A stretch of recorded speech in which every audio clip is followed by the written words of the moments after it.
What's going on, everyone? Coming to you with another knife review. This one on the SRM, aka Sanrenmu, model 9202. A fantastic, high-quality, high-value, everyday carry knife with an original design, because some people seem to really care about that, and I get it. You know, it's always nice finding new designs as opposed to copies and clones and other various inspirations that you can get for your EDC lineup for very little money. So I want to go ahead and do my review on it, but first, let's go ahead and look at the packaging, because I always show it to you guys if I have it. So here we can see SRM, Stay Ready for More, aka Sanrenmu, knives and tools. On the side, we have some codes or some barcodes so we can access their various social medias and websites since 1998. Not really long enough to be bragging about it, but alright. You can see this is the 9202 GW, which is just the coyote brown version. It also comes in a black black G10 and satin finish blade. All of their typical write-up stuff here. Another barcode, serial number, I guess. And then if we open the box, what we have inside is the info that it came with, telling us how we can take the knife apart and maintenance the knife, I believe. Yep. No, it's just actually an advertisement. My bad. I lied to you guys. It's an advertisement for their other knives. There's the 9201, which is essentially the same knife with a slightly different blade. There's the 9202, as shown there. A few other models. On this side, we can see their multi-function shovel, which I personally have no interest in, and probably some more info on the inside there.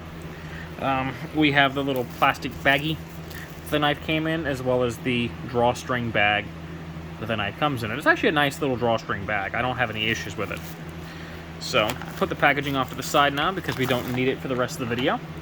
I just like showing you guys how knives come in the mail, or how they'll come new. Let's jump into what everyone cares about, though, which is the actual knife. Starting where I always like to start with folding knives, that blade, that beautiful blade. So we have a 3.5-inch Chinese D2 blade. Now, what is Chinese D2? I believe it's technically considered, I think the name for it is CR12 MOV, which has less vanadium than real D2, but is all in all still very comparable. Nice high flat grind on this. Not a full flat grind, but a very high flat grind. Kind of a swept clip blade design. And in this case, we have a black wash finish, or black stone wash finish. Again, the black handled version comes with a satin finish blade.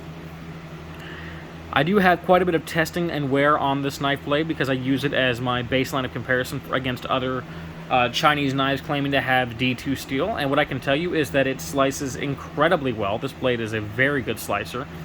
It holds a very solid edge. You know, this D2 is relatively hard, and it does hold a nice edge. Sharpening it, it takes a not super fine edge, but not a rough edge either. I'm going to call it a moderately fine edge.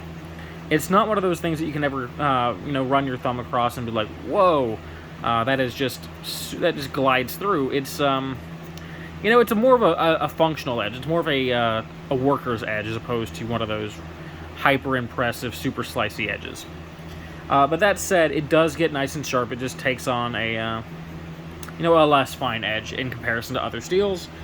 And it has not amazing rust resistance, as, you know, just kind of one of the downsides of being a tool steel as compared to a stainless steel.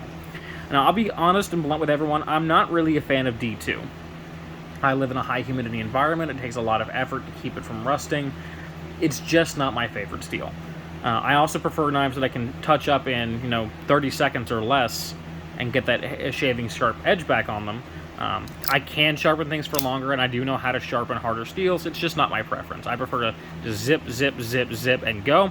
And I do have to spend a little more time with the D2 on this knife. But that said, it does hold the edge longer, so it's obviously a trade-off. For me, it's not what I prefer, but you may very well prefer to spend more time sharpening in order to spend less time having to revisit it to sharpen it. If that made any sense. If not, oh well, forgive me. I've never been the most eloquent speaker.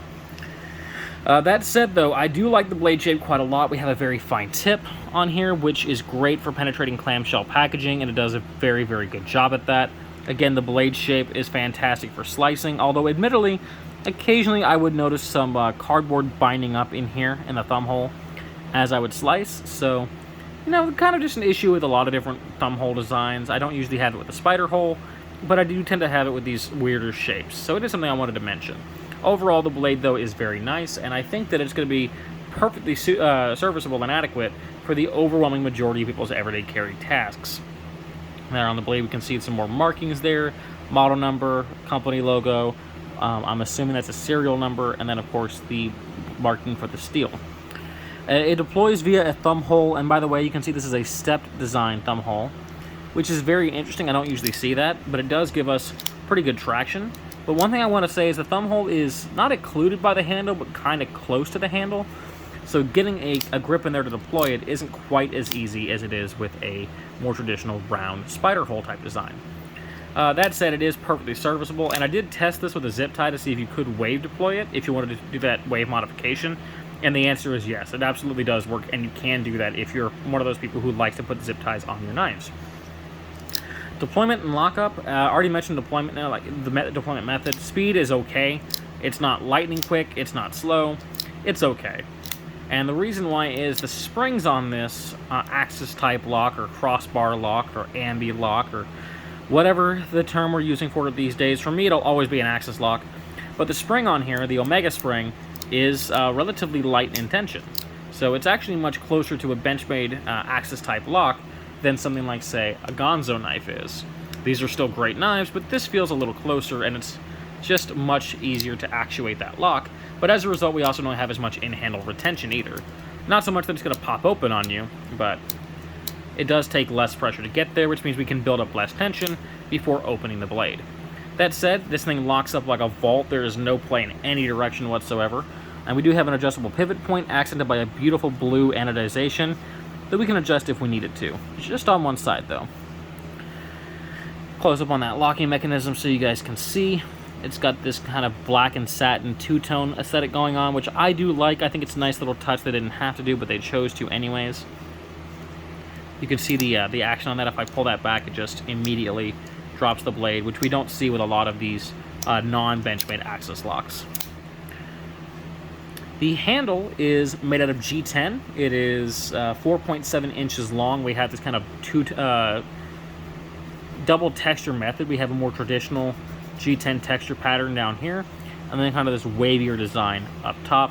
In terms of grip, it's lower to medium. It doesn't provide a ton of traction, but it does provide some. And in hand, the knife is reasonably comfortable, though I do get just a bit of a hot spot back here, mostly from this G10 backspacer that runs a bit proud of the G10 scales. Overall, though, nothing too bad. We do have a nice thumb wrap top side with jimping, and how does that function? Absolutely incredibly. It really locks the thumb in nicely and gives us great control over that blade. We're never slipping off of that. I forgot to mention in the pivot point, this is riding on, I believe, phosphor bronze washers, but it could be a ball bearing system in there. I admittedly haven't taken it apart to look, but it feels like I'm deploying a knife with phosphor bronze washers personally, but it could definitely be a ball bearing system. I probably shouldn't have spoken on it since I don't actually know 100% for sure. Comment down below if you've taken one of these things apart and you do know. The G10 handle, though, very attractive. I like the coyote brown on this particular version. The black G10 version, same exact design, just with the black G10. I tend to find black G10 a bit boring, so this is the one I went with. The backspacer, again, also made out of G10, also textured, very aggressive jimping on that G10 backspacer, so you can get a really good lock in there if you have the knife in a reverse grip for whatever reason, whatever purpose comes your way. But like I mentioned, it does kind of cause a small hot spot, even though it is tapered. It does function as a lanyard bale, and it's a very large lanyard bale. You'll have no problem getting your choice of cordage through here to put on a lanyard if you do prefer carrying knives with a lanyard, which in this case I actually would like to because it is a loop over deep carry clip, and I'm not a fan of loop over deep carry clips, as I have said many, many times. It's not my favorite design. I like having some more knife exposed in the pocket to grab onto, so having a lanyard on here would do a lot of good. Let's go ahead and bring in the pocket and show you how this knife will carry. And you can see just like so. A small amount exposed, kind of can get a grip on it, not as much as I'd like, but I'm sure many of you will like that low profile nature. In terms of tension on that clip, very strong, very stout, and it doesn't stick up so much that you're likely to snag this on seat belts and car doors and just scratch things to all holy hell. By the way, centering on this knife is pretty much perfection, lining up 1-to-1. We see that on more and more budget knives these days than we used to, which is always a nice touch. And as you can see, the pocket clip can be reversed from one side to the other, making this knife fully ambidextrous thanks to the thumb holes and axis type lock in conjunction with that pocket clip. Different deployment methods for this, by the way. Instead of just using the thumb hole, we can always use the axis lock and flick it open, or we can kind of spuddy drop it. They are definitely both options as optional methods of deployment. Inside the G10 handles, we have nested stainless steel liners. If you can see that, give me a second. I might have something I can use to help us see inside there a little better. There you go, nested stainless steel liners inside of that G10 handle, which helps to keep this knife relatively light. Weight on this is only 3.5 ounces, which for a 3.5-inch blade is a very serviceable and reasonable weight. Okay, this thing has the same length as a Tenacious, actually probably a little longer, but has less weight. So I just use the Tenacious by way of comparison because it's what we always used to use back in the day, by way of comparison.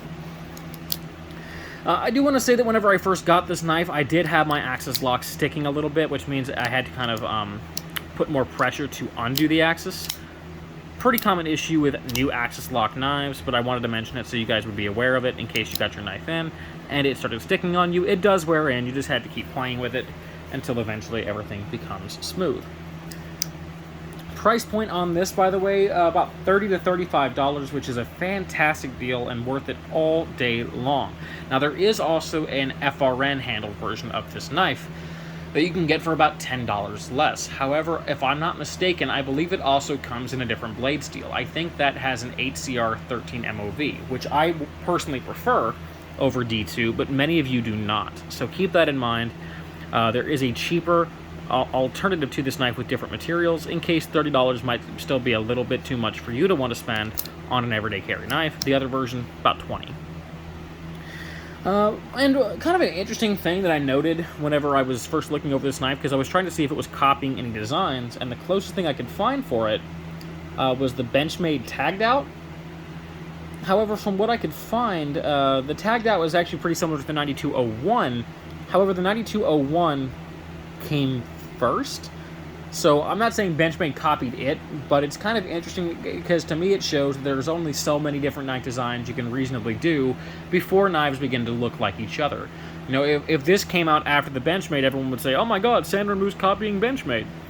But with this coming out before the Benchmade, no one's going to make that same kind of accusation. And to me, that shows not only a double standard on how people view inspired or similar designs, but it also just kind of goes to prove that there's not really that much you can do that hasn't already been done.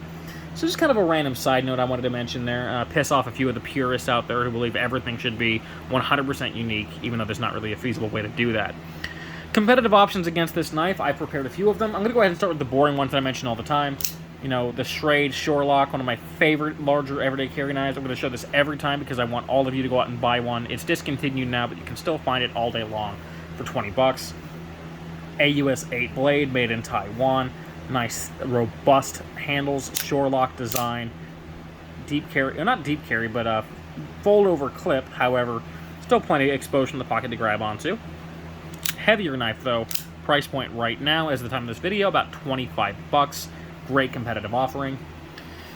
How about the Gonzo model G738 440C blade, Benchmade Barrage inspired design. Also an axis type lock. G10 handles. Spoon built clip. Price point on this was about $22, I believe. Excellent competitive option. Some more Gonzos to bring in here. This one is the Gonzo model G733. Sent to me courtesy of We All Juggle Knives. Fantastic blade. No longer available, sadly, but you can still find it on eBay.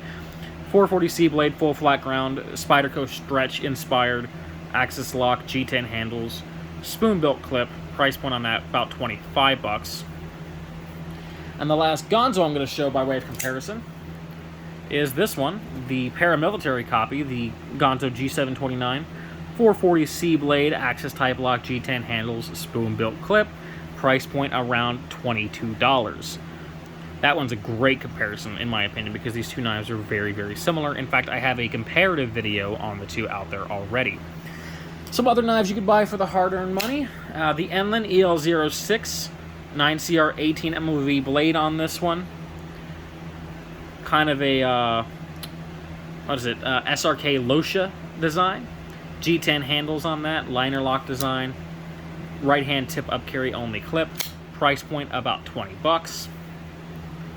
And then we have two Sebenza inspired designs coming in here. The what I call Git Key Model 24 GTKII GTK24 Chinese D2 blade, much like the Sanrenmu, though slightly less performing than the Sanrenmu. Also a black wash blade, G10 handles, right and left hand carry, traditional Benchmade style pocket clip, liner lock design. Price point at the time of this video about 24 bucks. And finally, one of my favorite knives in this size and price range, the Sanrenmu Land Model 911/910, depending on which coloration you go for. Sandvik 12C27 blade, G10 handles, reversible Sebenza style clip. Amazing ergonomics. Price point, again, right around that $20 to $25 price range. So there's tons of competition against the Sanrenmu at this price point. So there's a lot of reason to consider this knife or consider other knives for the same money.